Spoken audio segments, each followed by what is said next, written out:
Hey man, if it was all about the muscles, then the biggest, muscliest person will win every single time.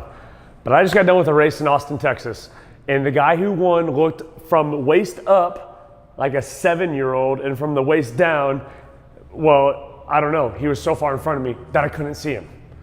See, it's not always the strongest, biggest, muscliest person that wins in an endurance race like I was on, a 100-kilometer mountain bike race of just pure misery, okay? It's not the strongest person every time. There's a lot more to play there. And I've just got done researching more about what's between my ears when I'm in those moments of competition or those moments of struggle than I've ever researched in my life, and it is super cool. So this is best drawing you've ever seen, by the way. The brain and its power with muscle. Check this stuff out. There's this guy, Tim Noakes. He's a South African that researches this stuff all the time, studies it all the time.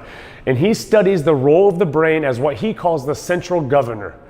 So there's a lot of evidence showing that the brain, its job chiefly is to kind of take over for us. The brain is going to protect the host. It's going to protect this body.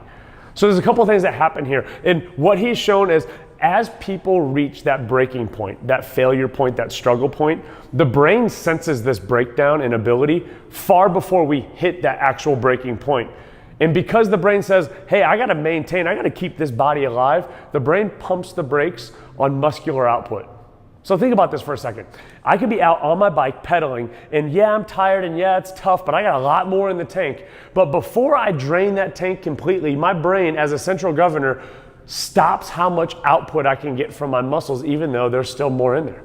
The brain says, no, hold on, I'm gonna stop you and hold you back a little bit because I don't know how far this game's gonna go, and I've gotta be able to survive.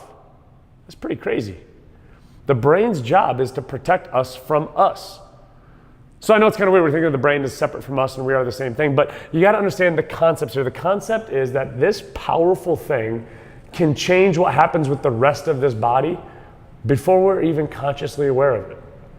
There's another way to look at it. Many of us have heard, you guys have heard these studies or seen these studies done about sports drinks where you can take a swish of a sports drink in your mouth, swirl it around and spit it out, and it's shown to prove the same sort of benefits as actually drinking the substance.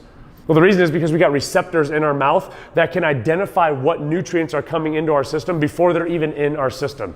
So that means when I take a swig of carbohydrate drink, my mouth knows there's carbohydrates coming. So because there's carbohydrates coming, my brain is going to signal to the muscles, don't worry, dude, fuel is coming, keep going. That is crazy. These are crazy systems that happen in our body that we're not even aware of, but they're in our body and working so that we have the ability to keep going, or we have the ability to stop going to protect us long term. That is how powerful this thing is in our body. Wow. So I'm reading about all of these studies, timed exertion tests that get changed when people's brain gets taxed, all of these studies about the brain's effects on it, and I thought, how do I use this information? How do I chase down that guy in this race in Austin that beat me? How do I get there?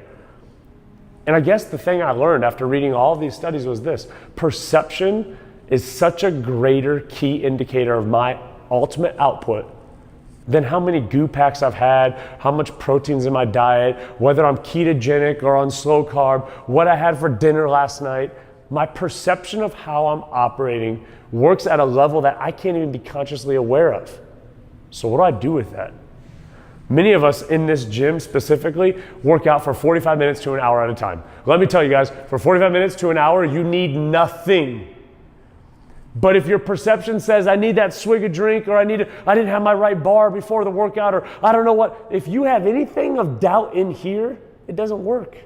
It will not work. 45 minutes to an hour, you don't need anything but the perception to say, I am great and I'm going to do great. And that's what this taught me. Sure, there's a couple other things I'm going to tweak on, absolutely, but it taught me that the perception of how I'm operating is going to change what my muscles can actually do. So we got to change that perception, and that all starts between the ears. Matching up between the ears and between the chest. That's it. We got to get these things to sync up and link up. We can say it 1,000 different ways. You just got to get out of your own way oftentimes.